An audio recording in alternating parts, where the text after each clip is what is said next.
बच्चे अपने अपने माँ बाप से कौन कौन प्यार करते हैं?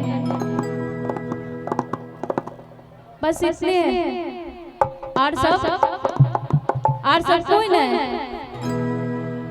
आय हो जवाना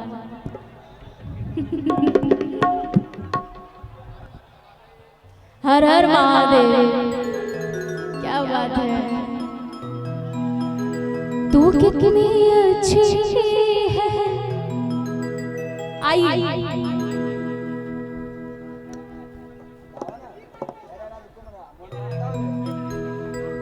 हम परिचय करवाते हैं एक बहुत ही अच्छे कलाकार से, राजकुमार सिंह भूमियार। एक जोरदार ताली इनके लिए बजा दीजिए। देखिए आपको चाहने वाले कितने लोग हैं यहाँ पे।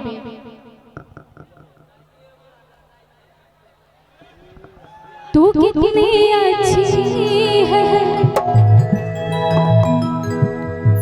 तू कितनी भोली है कि प्यारी प्यारी है।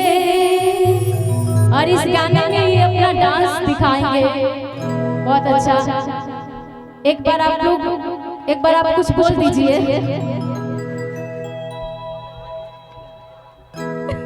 बोलने से क्या होता है, एक बार बोल दीजिए, ताली बजा। हर हर महादेव, हर हर महादेव। एक बार दोनों हाथ उठा के एक बार जोरदार जयकारा लगाएंगे आपको।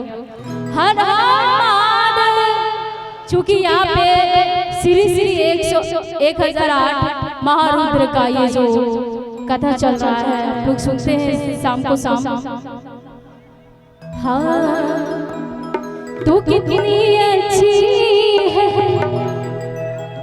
तू कितनी भोली है कि प्यारी प्यारी